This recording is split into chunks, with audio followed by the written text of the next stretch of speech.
Casa Dallas Pokunande image zawo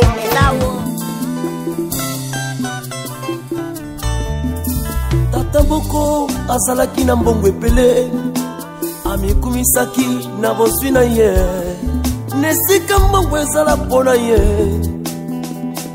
yamikumisaki moto na mbongo mbongo ebongwani nzambe na ye. Nécrologie de Maman Louengo Elisa. Maman Louengo Elisa est née en 1928 dans la municipalité de Damba, dans la province de Ouiche, en Angola.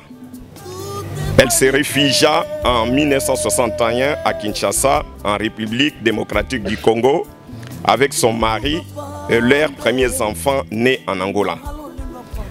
En 1989, elle décida de rentrer en Angola sans son mari qui était décédé à Kinshasa en 1982.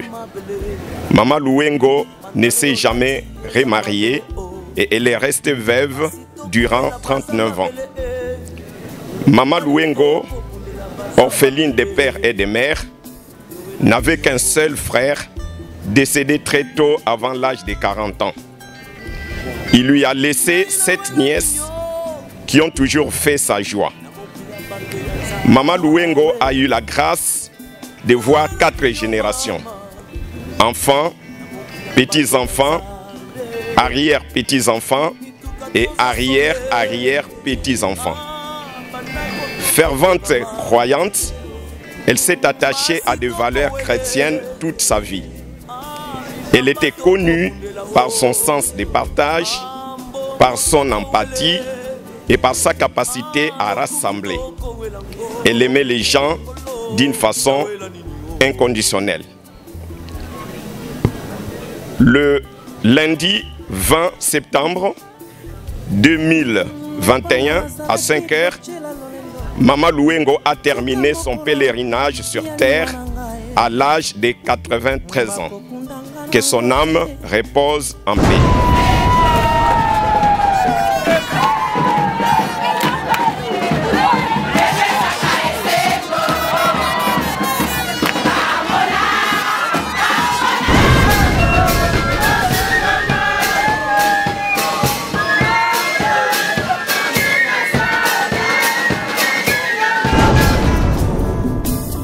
Kabila mama pango nyosa nyosa lolendo yango ya nini na boma moninga nanga pona zuwa bomengo.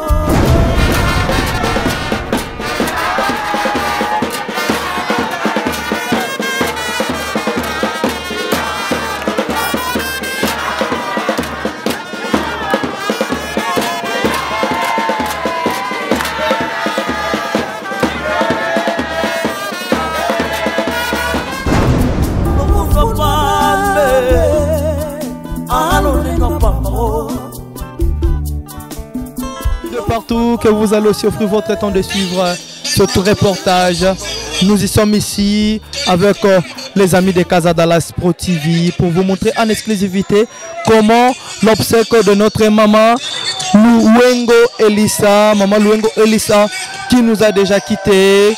C'est une information triste, la raison pour laquelle que nous y sommes ici pour vous montrer comment l'obsèque de ses grands-mamans, amis, tantes, camarades, ancêtres qui nous a quittés pour vous comprendre, pour vous faire comprendre comment les choses vont se passer pendant ces moments attristés avec la famille, les voisins, toutes personnes qui ont été proches de ces grands-mamans, maman Louengo Elisa. Et maman Louengo Elisa, née en 1928 dans la municipalité de Damba, dans la province de Ouiche en Angola.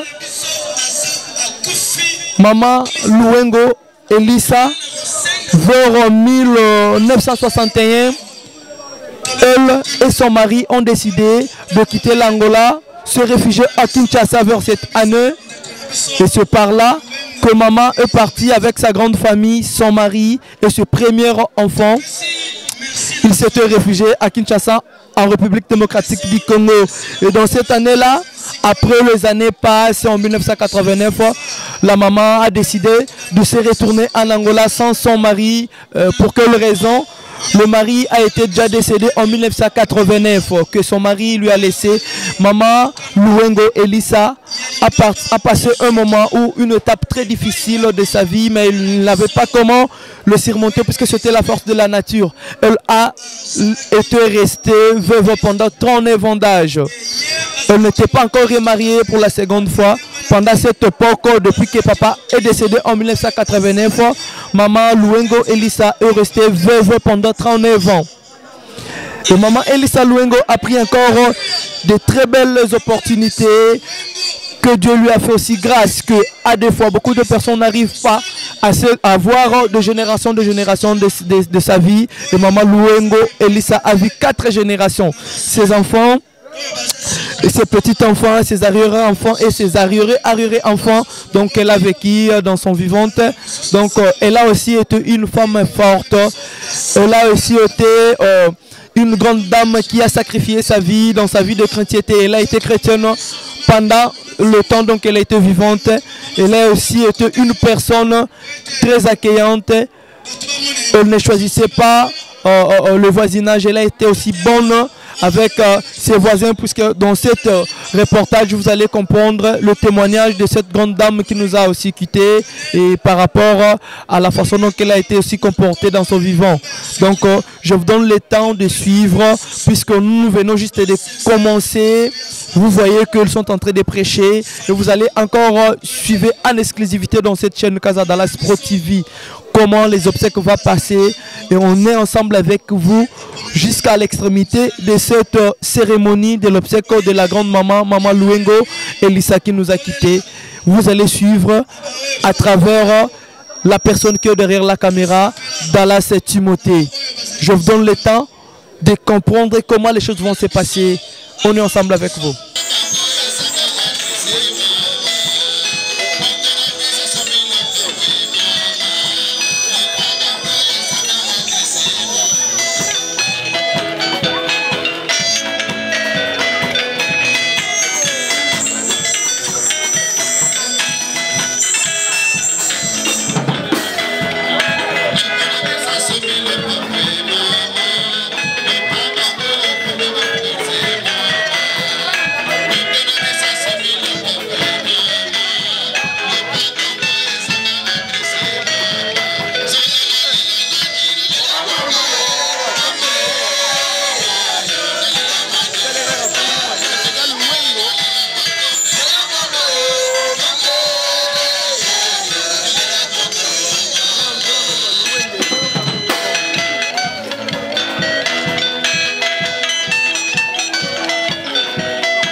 ozeli lisungi epai ya moto emonana te bobele nde Yesu mosungi ya mabota.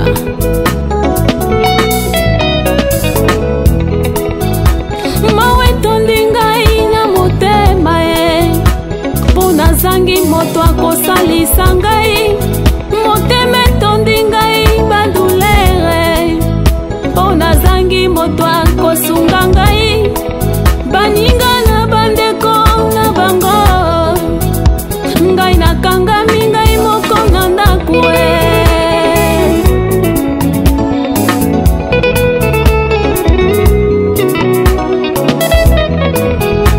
mawe tondi ngai na motema mpo nazangi moto akosalisa ngai. Motema etondi ngai badulere mpo nazangi moto akosunga ngai. Baninga na bandeko na bango ngai nakangami ngai moko na ndako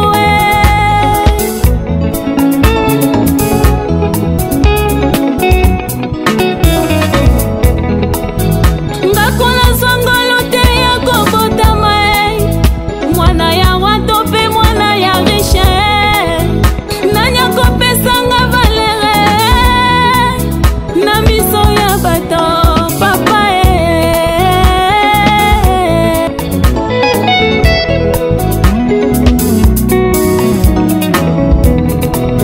papa seleki nakomi na suka nazangi moto lisungi na ngai ekouta ndela yo yayo na ngai nzambe na ngai.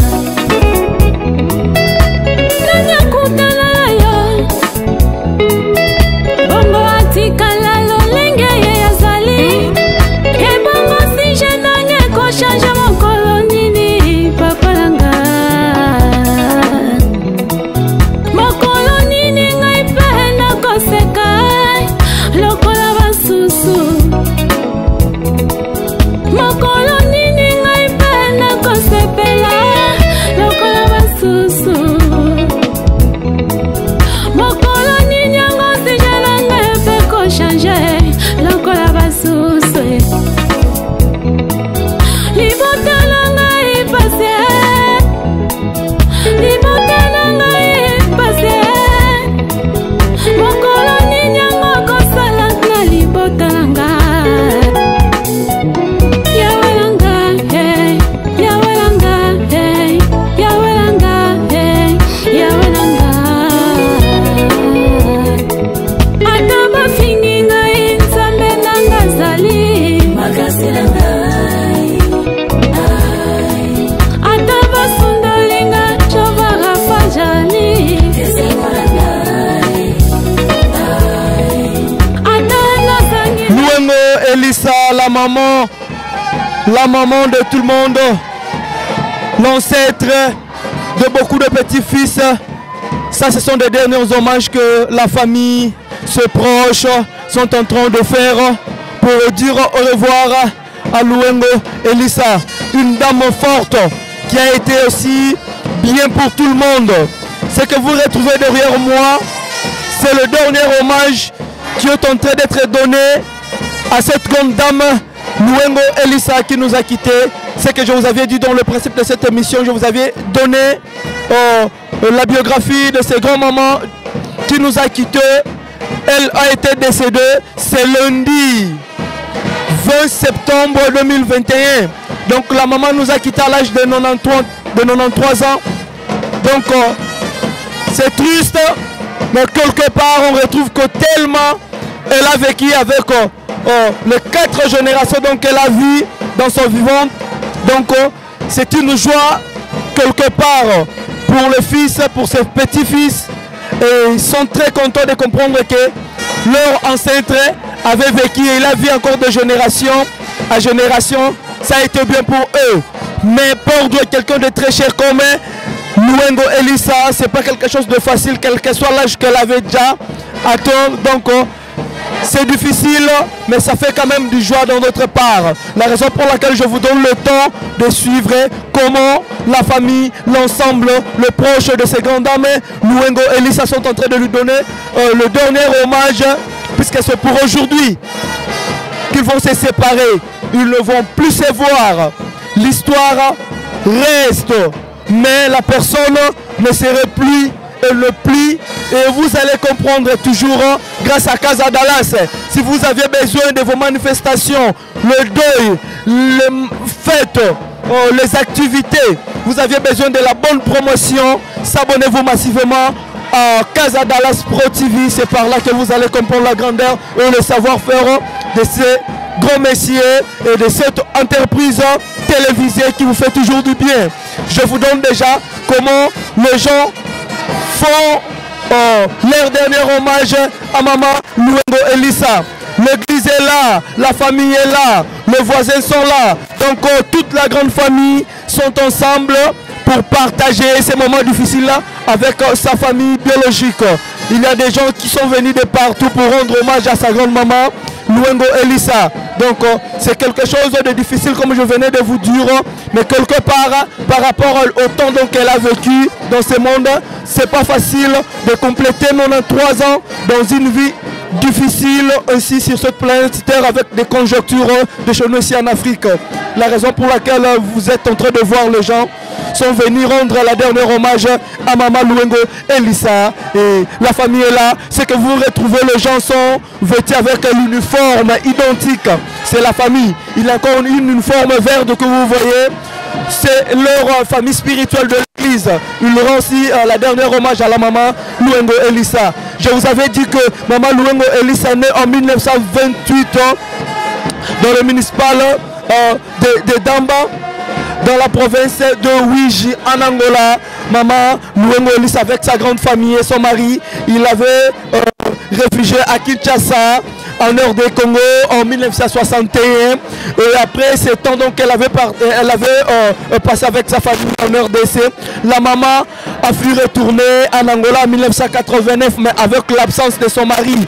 Les raisons est que le mari lui a quitté en 1982, papa était mort avec ce premier fils, donc la maman avait réfugié à Kinshasa, précisément en RDC. Maman a décidé de retourner. Là aujourd'hui maman n'est plus, maman nous a quittés.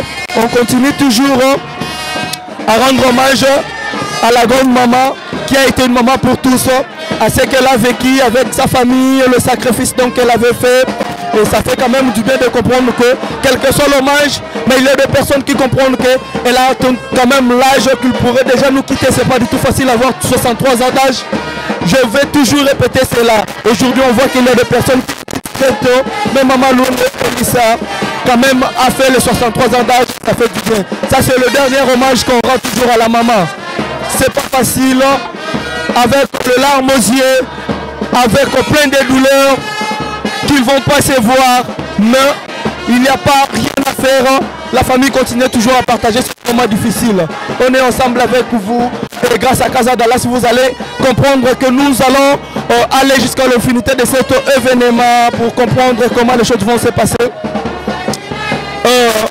Juste à la funéraille, là où la maman va être enterrée, on sera là ensemble avec vous pour vous montrer comment l'événement va se passer, comment la famille va rendre encore le dernier hommage à la cimetière pour maman Luengo Elisa qui nous a quittés. C'est quand même triste, mais on n'a pas le choix. La mort a une autre force. La mort a et la mort nous a fait séparer avec maman Luengo Elisa. Nous sommes dans les vivants, on va toujours continuer à garder toujours la structure et continuer toujours à vivre dans les bons, que ça soit ainsi et non avoir plein de critiques. Tommy Bongisa pour le binabiso plutôt comme à la base au maman Luengo Elisa komaki pour tous à la bien na batunyoso oyo bazala ki na biso bien. Voilà comment la famille, voilà comment sa famille spirituelle, puisque la maman a fait de toutes les façons de sacrifier sa vie chrétienne, sa vie spirituelle. Tout le monde est là pour rendre leur dernier hommage à maman Luengo Elisa. Donc on est ici après cet hommage de chez lui dans les maman Luengo Elisa. le corps sera déjà conduit au cimetière des 14, là où on va enterrer maman. Et vous allez voir toujours en exclusivité, grâce à Dallas Timothée qui est derrière la caméra, qui vous offre toujours de bonnes choses. On continue toujours pour vous donner ou voir les images, vous qui vous êtes retrouvés en Europe, aux États-Unis, de partout dans le monde. On est sûr et certain que vous serez très content de comprendre que le reportage a été trop bien fait. Le reportage a été parfait grâce à Dallas Timothée et Toisi Congolo. Et Casa Dallas Pro TV, s'abonnez-vous massivement. On est ensemble avec vous, on continue toujours.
dans le père qui a bon travail, c'est pas des gagnés. Mais pardon, il va vous donner la facilité. Il va vous donner la facilité de dégager. On a l'électorat,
napesi balingami nyonso tokutami na esika oyo mbote na kombo na Yesu Kristo.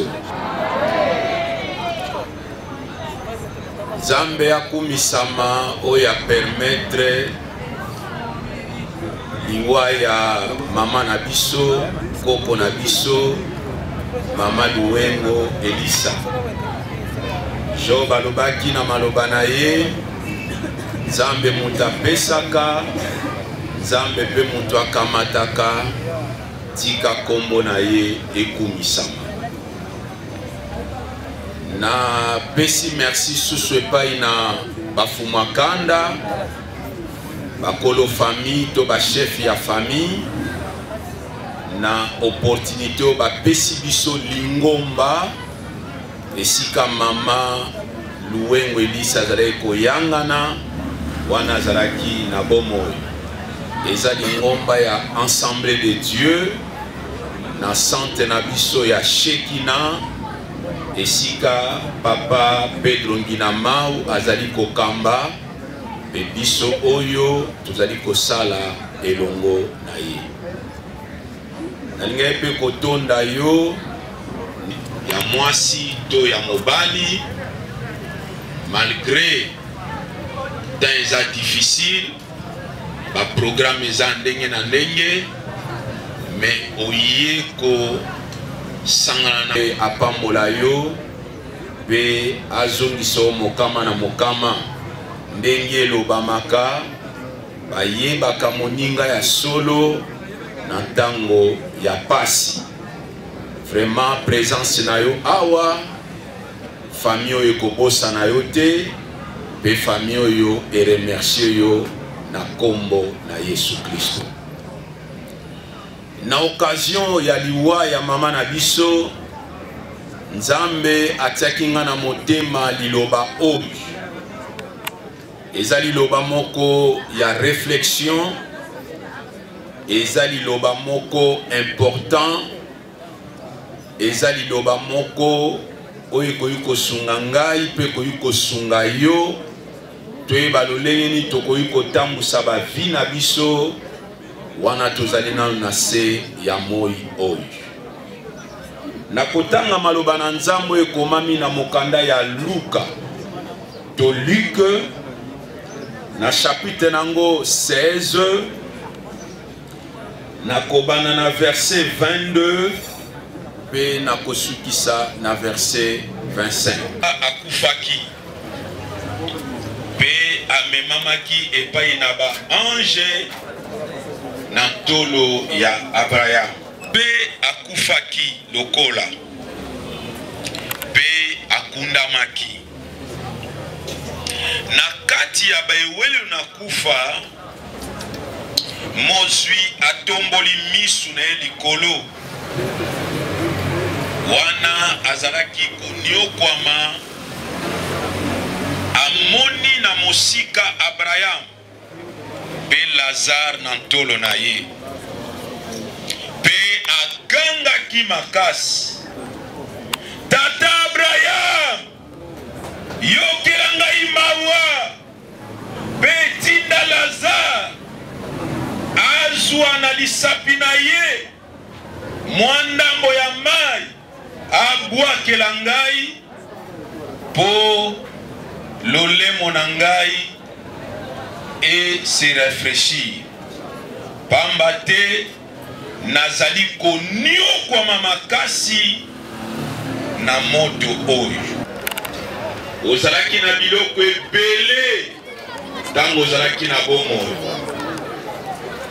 pe Lazare amonaki pasi mingi ntango azalaki na bomoi kasi ntango oyo aza konsole aloba na Nzambe pesanga ame ya bomoi na moto ya likola. Eske bana na Nzambe tozali awa? Namoni bana na Nzambe te, bana na Nzambe tozali awa? Azali bana na Nzambe azali kokomprendre te bomoi na ye simbami na maboko na Nzambe ametela Nzambe na ye maboko makasi.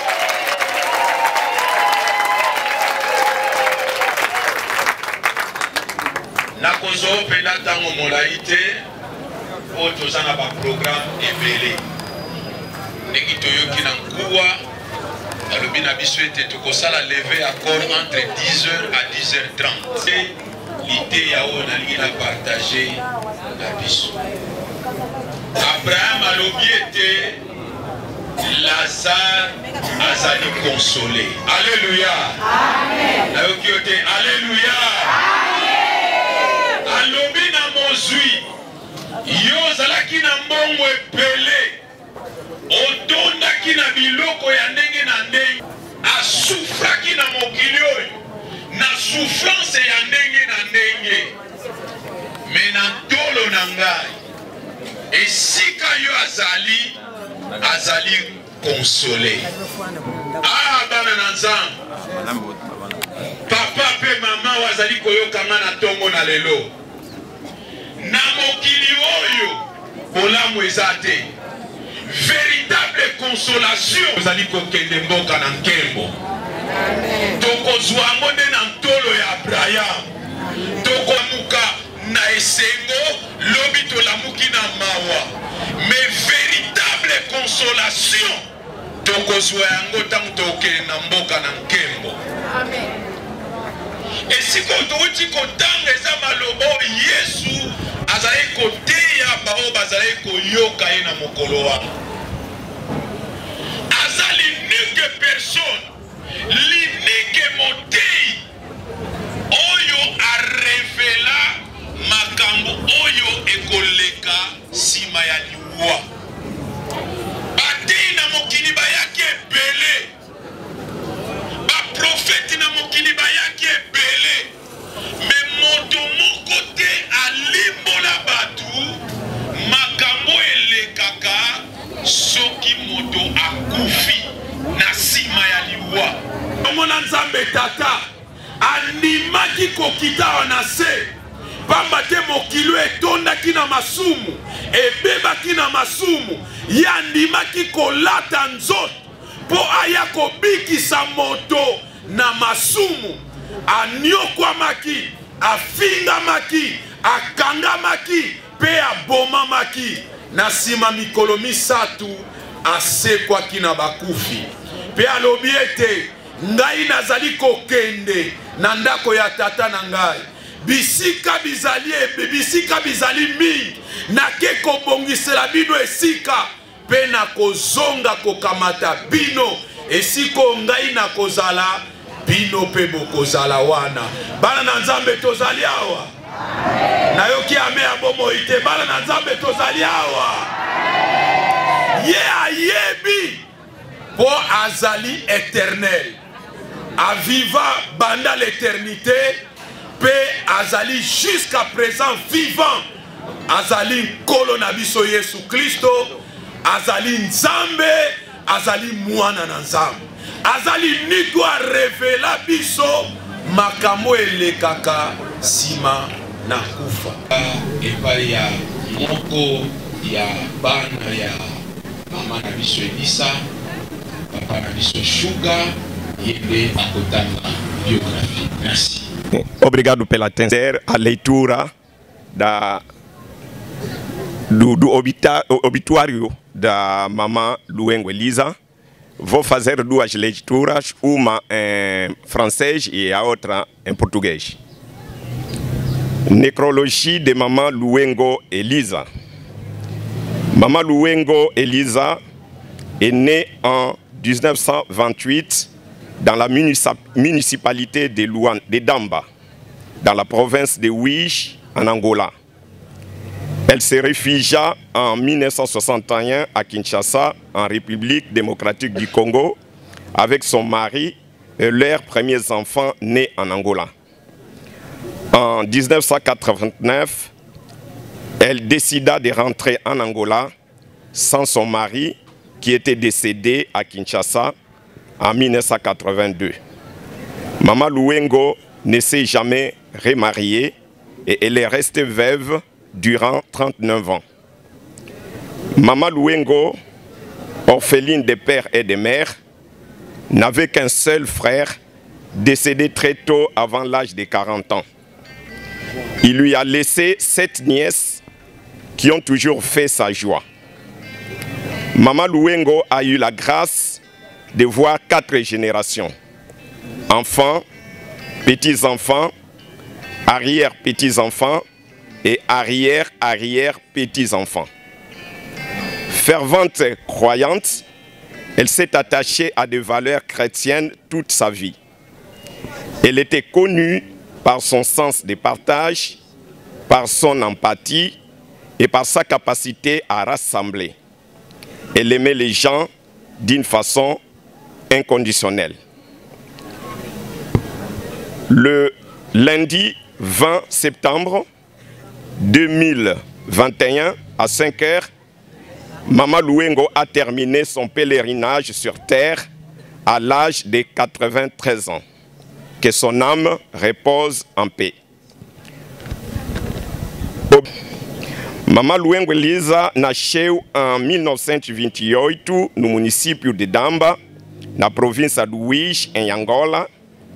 Ela refugiou-se em 1961 em Kinshasa, República Democrática do Congo, com seu marido e os seus primeiros filhos nascidos em Angola. Em 1989, decidiu regressar para Angola sem o seu marido. Ele morreu em Kinshasa em 1982. Maman Luengo não se casou de novo. Permaneceu viúva durante 39 anos. Órfã de pai e mãe, a Maman Luengo tinha apenas um irmão que morreu muito cedo, antes dos 40 anos. Ele deixou-lhe 7 sobrinhas que sempre fizeram a sua alegria. A Maman Luengo teve a graça de ver 4 gerações: filhos, netos, bisnetos e trisnetos. Maman Luengo foi uma crente dedicada e fez uso de valores cristãos toda a sua vida. Ela era conhecida por seu espírito acolhedor, sua simpatia e capacidade de unir as pessoas. Ela amava as pessoas incondicionalmente. No dia 20 de setembro de 2021, às 5 horas, Mama Luengo terminou a sua peregrinagem na Terra com idade de 93 anos. Que a sua alma descansa em paz. Muito obrigado pela atenção.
Twapandula kusuku yange Jésus.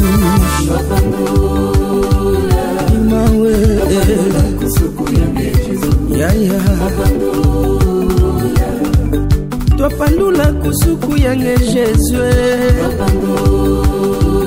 Imawe kusuku yange Jésus.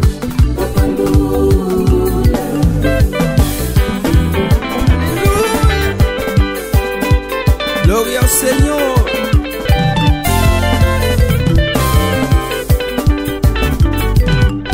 Twapandula kusuku yange Jésus.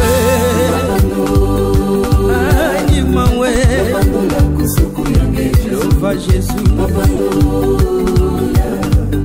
Topandula kusuku yange Jésus Adigmawe kusuku yange Jésus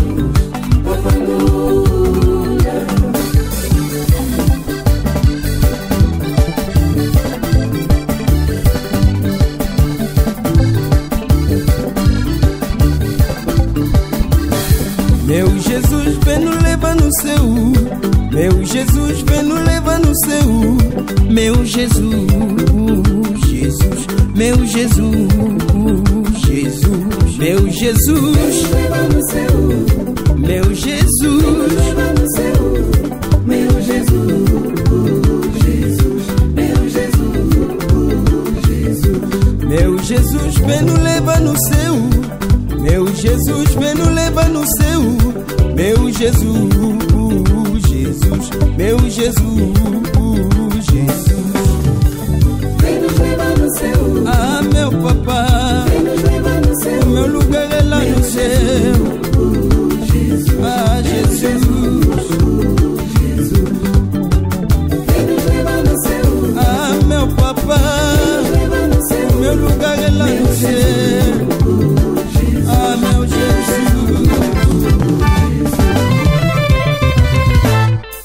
Adepro.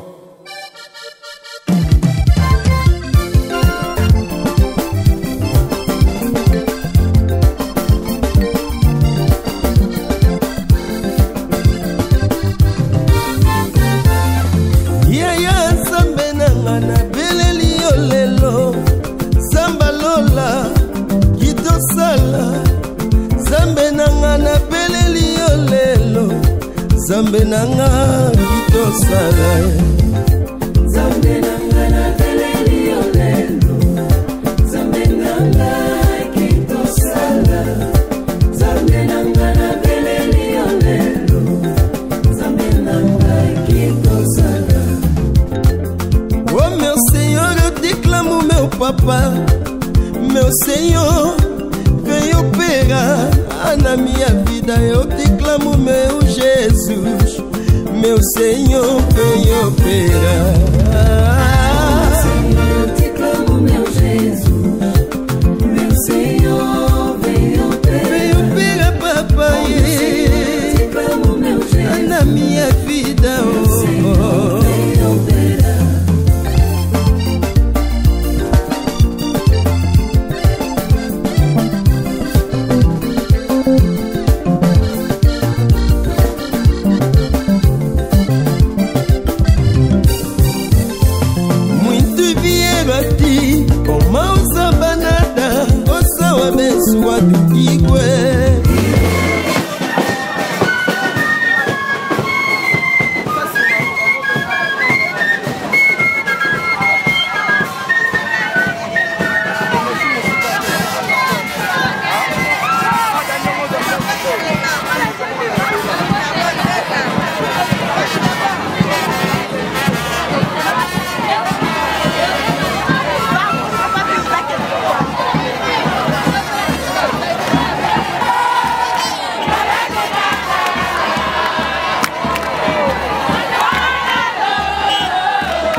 Nzambe tata na biso na likolo tozongisi matondi epai na yo tozali malamu. Merci mpo na ngolu esali biso kokutana lisusu kati na oyo esika. Kolo ezali dernier demeure ya mama na biso Luengo. Kolo na bilaka nkolo na makoki nyonso toye liboso na ye Nzambe tata kotika seremoni nyonso koleka kati na oyo. Tika ete yawe yozala na ye, tika ete osalela ye nkolo na bikamwa biso oyo toye kotika koko na biso Nzambe tata esika oyo ezala une leçon na kombo na Yesu Kristo tolobi merci Seigneur. Merci Seigneur. Amen. Amen. Qu'est-ce que papa pasteur pour la cérémonie? Nzambe apamisama yo azalaki na biso butu mobimba apanisi bongo mpe tozalaki elongo kuna na ndako tokoma na kimia akomisi biso mpe na kimia aza komerite honneur mpe aza komerite maboko na biso tokoki kopetela Nzambe na biso maboko.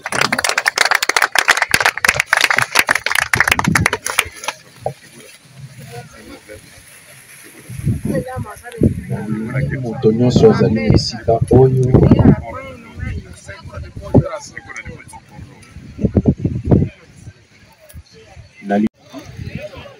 atia mpenza makanisi na ye na esika oyo tozali.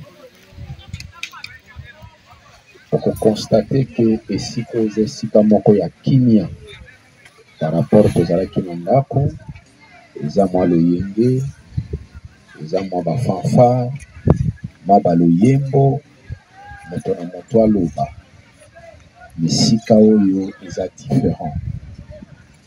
différent mpona nini pamba nte ezali esika oyo tozali kozwa réflexion eza esika oyo tozali komona esika biso nyonso tokosukela eza esika moko epesa biso mayele. Yango wana Salomo alobaki ezali malamu na moto akende na esika ya matanga ke esika ya feti. Esika ya feti eza loyenge, esika ya feti eza kobina koseka. Esika ya matanga eza esika moto ali kokanisa pe moto azali kokomprendre suka ya vi na ye ezali lolenge. Mama Luengo azalaki mwana moke lokola bana mike nyonso bazali awa. Mama Luengo azalaki jeune fille lokola ba jeune fille nyonso to ba jeune garçon nyonso tozali awa. Mama Luengo akomaki mama lokola pe ba mama nyonso tozali awa. Mama Luengo akomaki koko lokola pe ba koko nyonso tozali awa. Ni Mama Luengo totali siko toye kotika ye. Akotikala ye moko mwana kozala te, koko akozala te, bato bazali kosaela makelele bakozala te, bato bazali kotungisa ye bakozala te, bato pe balingaki ye bazali kotindela mbongo, bazali kotindela biloko, bazali kokarinyari ye bakozala te. Akotikala ye moko. Ndenge Mama Luengo akomi to akokita wa lelo, ndenge ngai na ope un jour tokokita awa. Yango wana komema vi na yo na loyenge te. Loyenge kofuta yo eloko te, tembe kofuta eloko te, mobulu ekofuta eloko te, vaidade ekofuta eloko te. Vaidade eza pamba. Tokotanga maloba na Nzambe.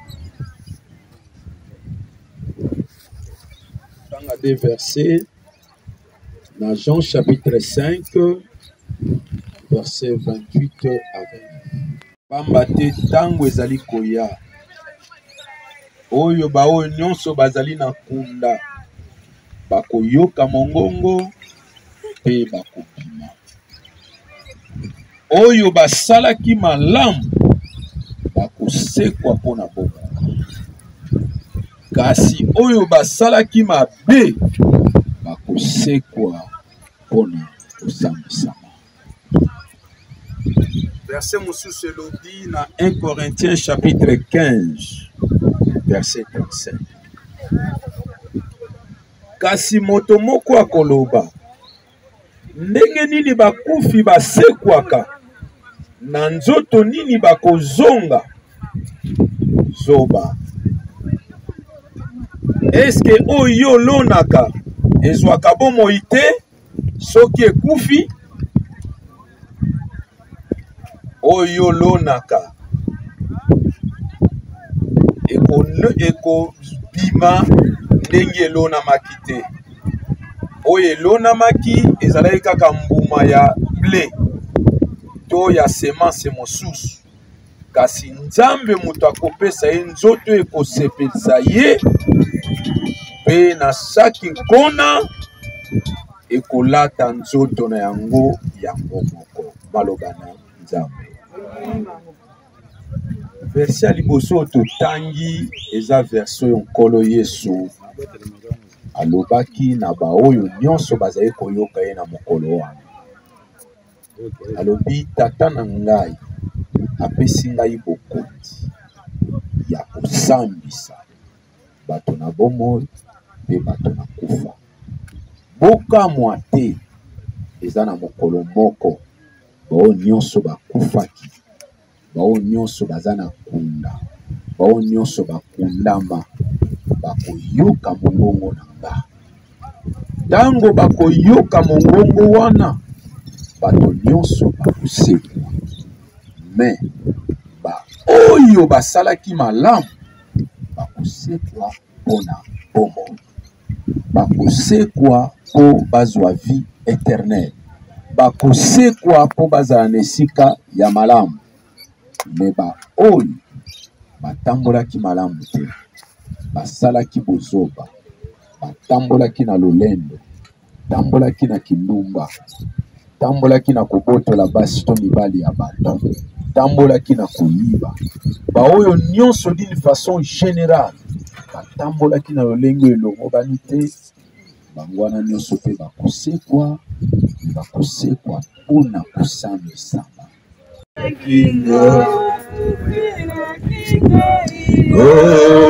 Karisinga nzela yemba haleluya.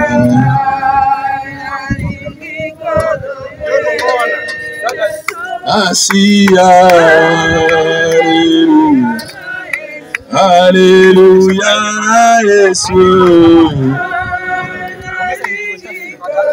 Naina lingi korona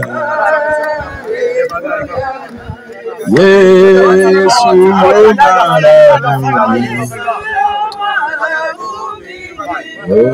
o pesa kinga bomo kozara sinase ekosirate yemba haleluya.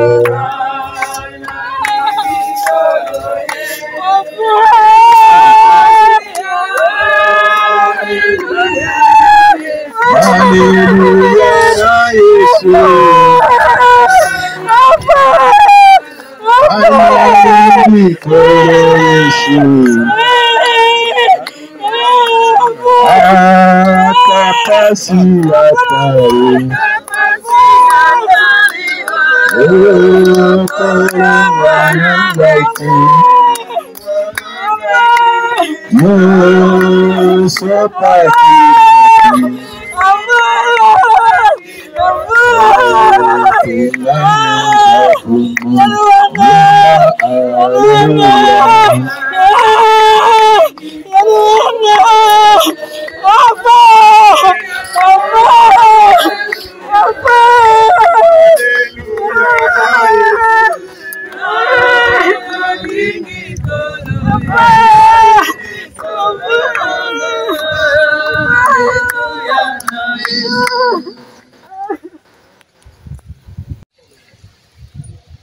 azalaki mwana na Nzambe, azalaki mama moko molembe na koya ndako na Nzambe, azalaki mama moko azalaki na litatoli, atikaki Yesu na ye te kino na liwa. Bino bozali bana, bino bozali bakoko, bino bozali bakokolo, olanda exemple ya mama oyo. Atikeli bino héritage monene, atikeli bino mbongo te, bilamba te, mais atikeli bino nde Yesu. Yesu azali héritage malamu pe kitoko, akochange bavi na bino pe akopambola bavi na bino. Nabondeli bino lokola bana pe lokola bakoko, bolanda nzela oyo. Bolanda nzela oyo alandaki, eza nzela ya kimia, eza nzela ya mapamboli, eza nzela ya lola, eza nzela ya esengo. Na bino bozokolanda nga na mboka na poto, soki na mikili mosusu, bolanda nzela mama ya landi, eza nzela ya kitoko.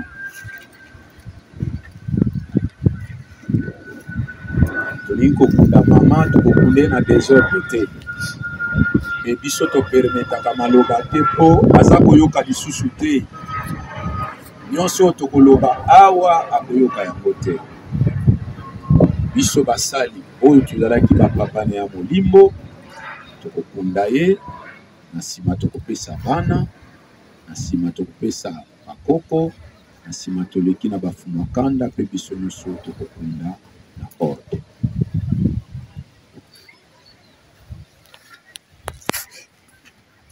Baloba na Nzambe elobi na biso boye, ekolonama ya kopola na ekosekwa tembe. Mama Elisa toli kokunda yo na eliki ete un jour tokomona kombo ya tata ya mwana mpe ya Yesu. Amen. Amen. Évangéliste Samy.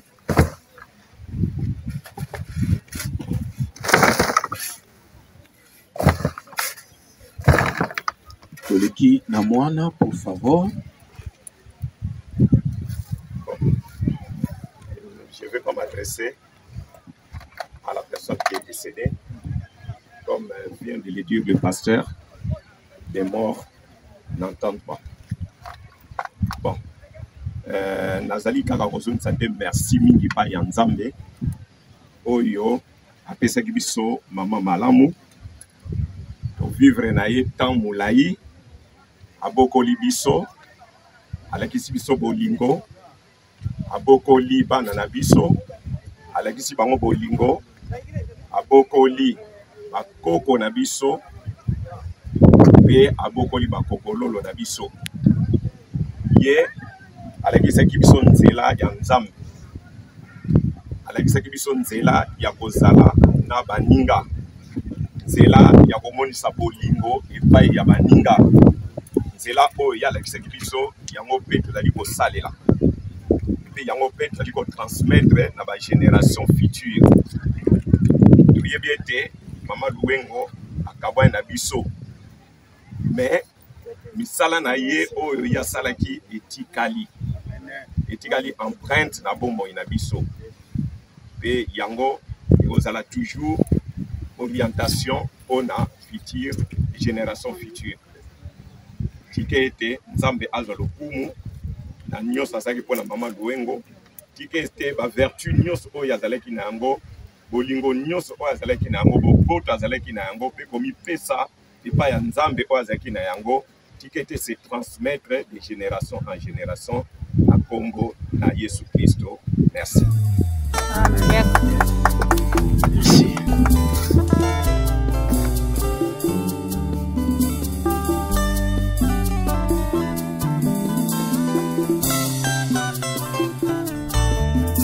Tata Boko azalaki na mbongo epele, amikumisaki na bozwi na ye, nesika mbongo ezala mpona ye, yamikumisaki moto na mbongo. mbongo ebongwani nzambe na ye mbongo etindi ye na makambo ya mabe o nesika ya kosalisa baninga akomi kosala nango n'importe quoi nesika alatisa baoyo bazangi bilamba akomi kosalela bango nde lolendo tout est vanité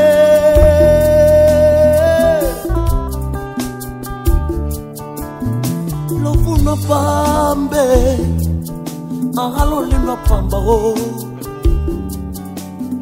lofuno pambe ahalolendo pamba o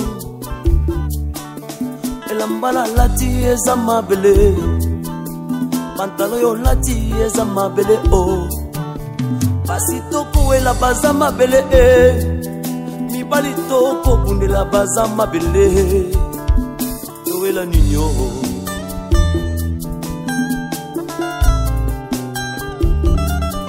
ngai nawela ninyo na mokili ya bato ya nzawe nawela ninyo mama na mokili ya bato ya nzambe mituka tozosombe bandako tokotongama basi tokowele bilamba tokobundela o mbongo tokowele lokumu tokowela ngo olo nawela nini o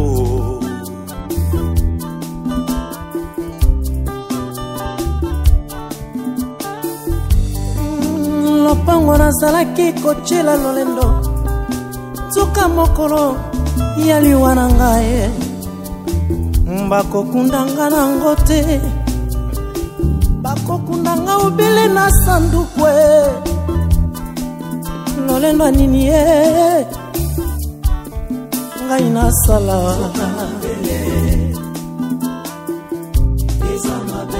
lolendo nini nasala mbozi oyo nasalango bamituka bilamba mapango nyonso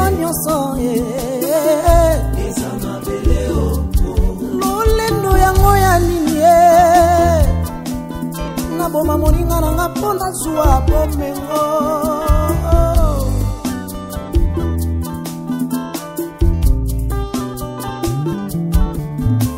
lofuno pamba lolendo pamba lolendo pamba nawela nini o lofuno pamba lolendo pamba nawela nini o lofuno pambe lolendo pamba o lofuno pambe lolendo pamba o nakosala eza mabele lokumu nakoluka eza mabele size tokowela eza mabele nyonso tokosala eza mabele o nawela nini o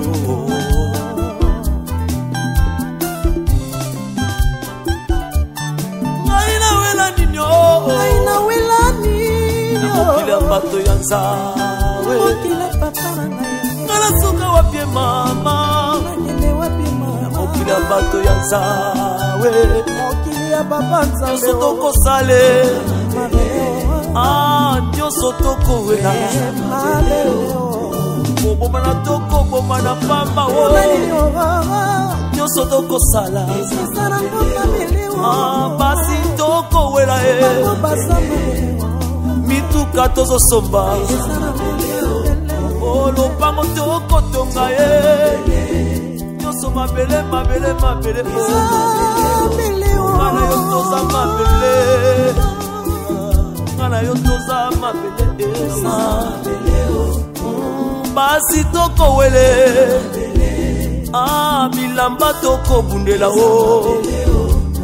mbongo tokowele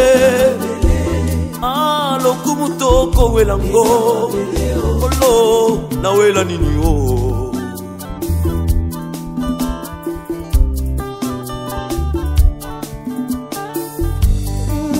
lopango nazalaki kotyela lolendo Tuka mokolo ya liwa na ngai bakokundanga nango te bakokundanga obele na sandukwe lolendo nini ye ngai nasala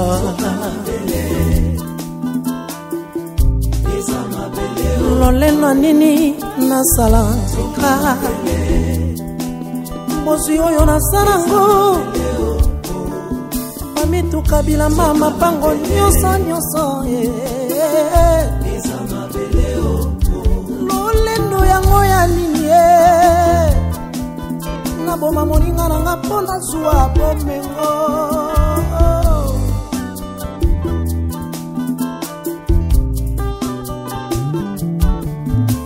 lofuno pamba lolendo pamba nawela nini oho lofuna pamba lolendo pamba nawela ninyo lofuna pambe lolendo pamba lofuna pambe lolendo pamba nyoso nakosala eza mabele lokumu nakoluka eza mabele toko wela eza mabele nyonso tokosala eza mabele nawela ninyo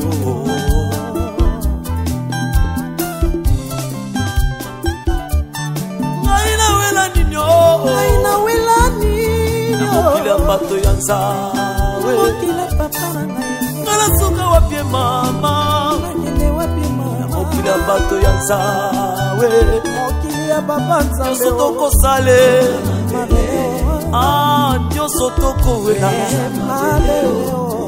kobomana tokobomana pamba nyonso tokosala basi tokowela mituka tozosomba lopango tokotonga nyonso mabele ngana yo toza mabele ngana yo toza mabele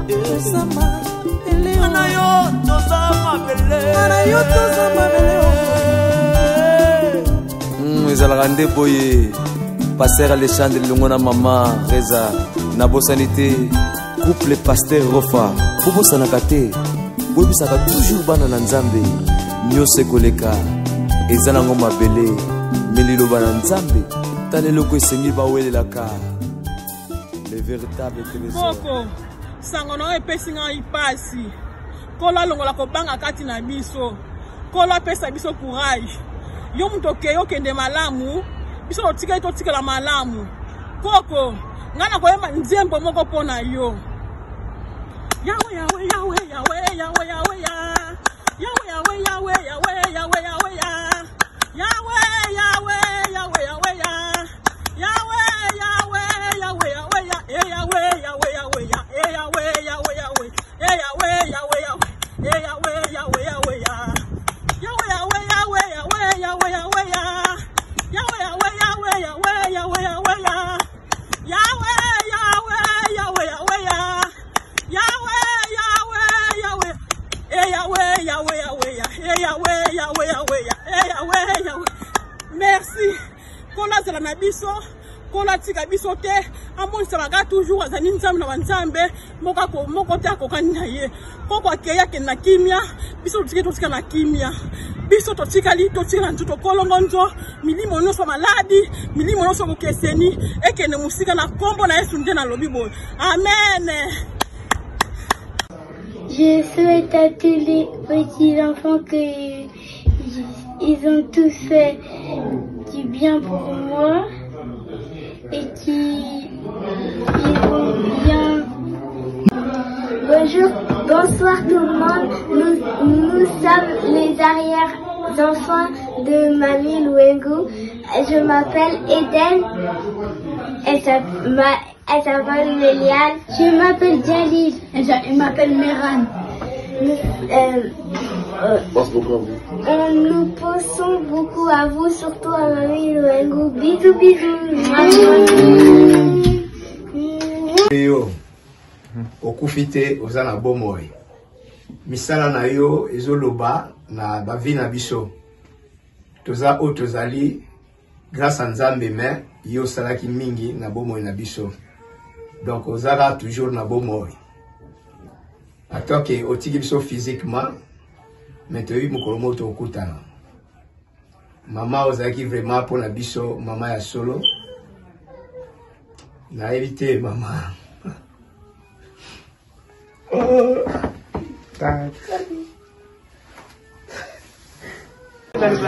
Bonjour, bonsoir tout le monde.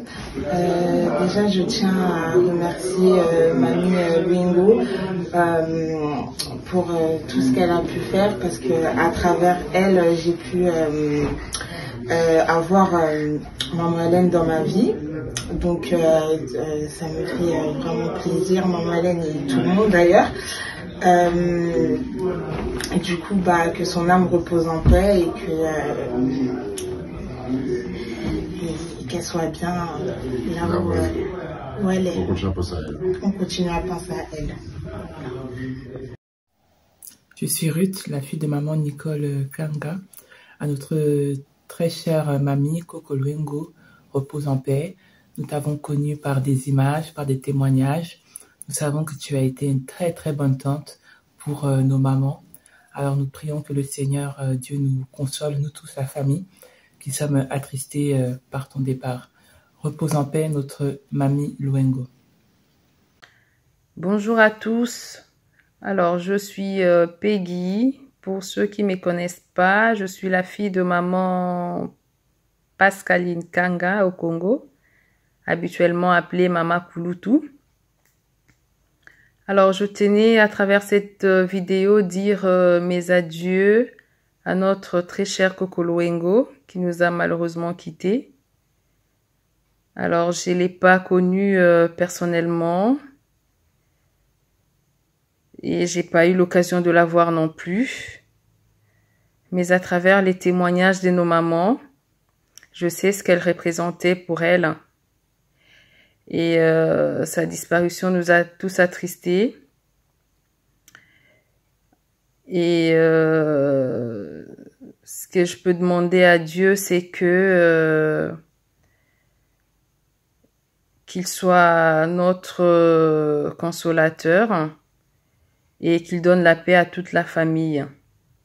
Alors Coco Louengo, que ton âme repose en paix.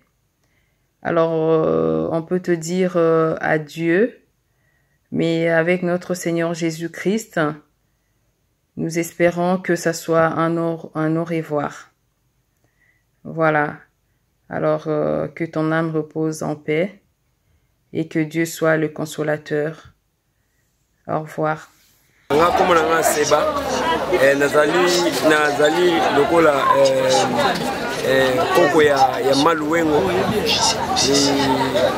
tuvaki na Malouengo koko na biso en tout cas ta ebele a biso ebela ba conseil yazaki lokola mama alibosi na biso et puis tu na biso que no atos ane longo mais lokola mokano ya Nzambe tokomisi mokano ya Nzambe po mutu moko akanga mokano ya Nzambe faut komisa yango kaka parce que nitapesa biso epe mutazui toene sengwa mingi to remercier bandeko ebele o balandi biso pe o batonda biso na niveau ya chaîne oyo ya Casa Dallas pamba te mutasali kabakata ya production ya boye on a comme ça bino image ya kozwa pe ba image oyo liboso na biso pa comme ça bino yango boye toujours remercier pe bandeko balandaki biso on a kabla biso pe mawa elongo et puis bandeko baza na poto à travers Casa Dallas ndenge ba comme une image ya boye Nzambe asunga bango ntango nyonso baza na ba makoki ya malunga po esengeli po ete bako transporter ba image ya boye pona bana poto pe bana yangola pe mokili mobimba na remercier pe bango lisusu pona kosala pe ba image ya boye kosala pe service ya boye et en tout cas malamu mingi mingi mpe bakocontacte bango na prochaine édition mpona korapporte sur bareportage et puis bafilmage ebele lisu koleka donc na suki wana na koloba mingi te merci en tout cas au revoir bandeko nyonso bazali kolanda biso a partir ya Casa Dallas ngai kombo na ngai Mondo nazali 6e koko na mwana ya liboso ya mama Luwengu oyo asili kotika biso bon ebembe ya koko na biso ndenge esengela kozala ndenge nzambe apreparaki yango eleki vraiment malamu bakoko bana bamitungisaki mpona koyeba kohonore oyo azali koko na biso tozali koremercie nzambe po ete koko na biso akomi na age oyo mingi ya biso tokokana kutu lemsisi kokoma te amoni bana na ye amoni bakoko na ye mpe azali komona bana ya bana na biso oyo tozali bakoko na ye yango tozali kopesa nzambe merci mpona apesi bakoko na biso okazo ya koyeba koko na bango oyo biso toyebaka te me bango bazwi okazo ya koyeba koko ya koko na bango bon to remercie mpe Casa Dallas mpona baimage ya bien azali kotransmettre mpa na bino bandeko boza na poto na Congo na place nyonso bozali kolanda biso oyo mpe alingi kozwa image ya kitoko mpona fete na ye mpona activité nyonso koyi contacte Casa Dallas a partir ya numéro na bango oyo koleka toujours kuna na kati ya YouTube po ete oyeba kozwa mosala ya kitoko na prix ya kitoko mpona mpe koyeba kosepelisa famille na yo na likambo olingi kosala topesi merci mpona banoko nyonso oyo bazali libanda oyo nyonso asungaki na eloko moko mpona koyeba kobongisa oyo nde ezalaki enterrement ya koko na biso oyo ezali ebembe me ezali ebembe moko lokola feti mpona akomi na age moko ya 93 ans merci.